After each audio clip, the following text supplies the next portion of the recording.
ایک دفعہ کا ذکر ہے کہ ایک گھنے اور سرسبز جنگل میں چوہوں کا ایک چھوٹا سا قبیلہ آباد تھا۔ ان چوہوں کی زندگی بے حد مزے کی تھی۔ وہ درختوں سے گرے ہوئے رسدار پھل کھاتے، جھاڑیوں میں کھیلتے کودتے اور ٹھنڈی زمین پر بل بنا کر رہتے تھے۔ وہاں نہ کوئی دشمن تھا اور نہ ہی کوئی خطرہ۔ ایک دن چوہوں کا سردار چننا سب کو اکٹھے کر کے بولا، دوستو، آج ہم سب جنگل کے کنارے چلتے ہیں۔ وہاں آم کے درخت سے رسیلے آم گر رہے ہیں، خوب دعوت کریں گے۔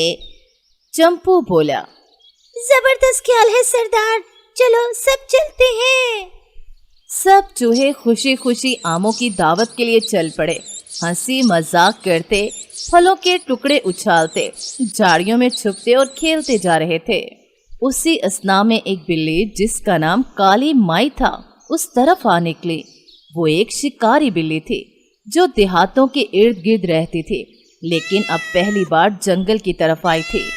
کالی مائی خود سے بولی، ہے آج تو قسمت مہربان ہے، اتنے سارے موٹے تازے چوہے ایک ساتھ، ہائے ہائے مزے ہی آ جائیں گے۔ اتنے چوہے ماروں گی کہ ایک ہفتے تک میں اور میرے بچے مزے سے کھائیں گے۔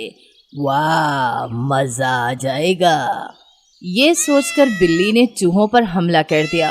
بلی نے جیسے ہی چست لگائی، چوہے چونک گئے۔ کچھ تو درختوں کے پیچھے چھپ گئے، کچھ بل میں گھس گئے۔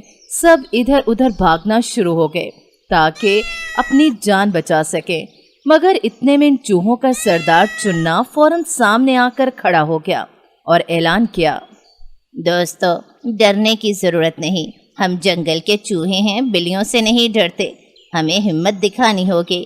چلو سب حملہ کرو اس بلی پر اور اس کو زندہ گرفتار کرو، آج اسے مزہ چکھائیں گے، چلو۔ سب چوہے نکل آئے اور مل کر بلی کو تگنی کا ناچ نچانے لگے۔ کوئی اس کی دم کھینچتا، کوئی کان نوچتا اور کوئی اس کے سامنے ناچ کر اسے چکرا دیتا۔ چمپو بولا، ادھر ادھر آ بلی ماں، کہاں جا رہی ہے؟ تو مجھے کھانے آئی تھی، چلنا کھانا مجھے۔ موٹو بولا، ارے تم تو بہت تھک گئی ہوگی، پانی پلائیں یا آم کھلائیں؟ بتاؤ ماں، کیا خاطرداری کریں؟ بلی پہلے تو لڑتی رہی مگر پھر ہانپنے لگی۔ ایک طرف اتنے سارے چوہے اور دوسری طرف وہ بیچاری بالکل اکیلی۔ آخر کار وہ تھک ہار کر گر گئی۔ چوہوں نے فوراً اسے رسیوں سے باندھ دیا۔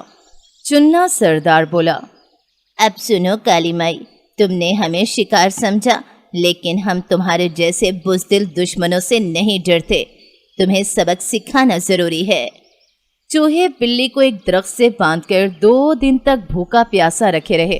سب چوہے باری باری آ کر بلی کا مذاق اڑاتے، ناچتے اور خوشی مناتے۔ موچو بولا، کیسا لگ رہا ہے ہمارا آموں والا جنگل؟ بلی مائی، مزہ آیا؟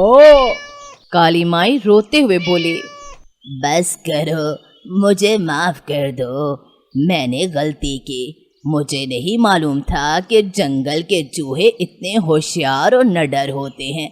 ارے میری توبہ، جو آئندہ میں نے تمہیں تنگ کیا، چھوڑ دو مجھے پلیز پلیز۔ چننا سست لہجے میں بولا، اگر ہم تمہیں چھوڑ بھی دیں تو کیا تم دوبارہ یہاں آؤ گی؟ قسم کھاتی ہوں میں نہیں آؤں گی، نہ میری اولاد۔ ہم اس جنگل کو کبھی بھی نہیں چھیڑیں گے، بلکہ اس راستے سے گزریں گے بھی نہیں۔ چمپو بولا، ہمیں تمہاری قسم پر یقین نہیں، ہمیں تحریری وعدہ چاہیے۔ یہ کہہ کر اس نے ایک بڑا پتا اٹھایا اور بلی سے پنجے سے نشان لگوایا۔ سب چوہے ہنسنے لگے۔ چھوڑو اسے پتہ چل گیا ہے کہ جنگل کے قانون کیا ہوتے ہیں۔ چوہوں نے رسی کھولی۔ بلی 1 سیکنڈ ضائع کیے بغیر فوراً دوڑ لگا گئی۔ موٹو ہنستے ہوئے کہنے لگا، دیکھو دھواں چھوڑ گئی ہے۔ بلی تو چوہوں کے ہاتھوں بلی بن گئی۔ تمام چوہے زور زور سے کہکے لگانے لگے۔ جنگل ایک بار پھر ان کے کہکوں سے گونج اٹھا۔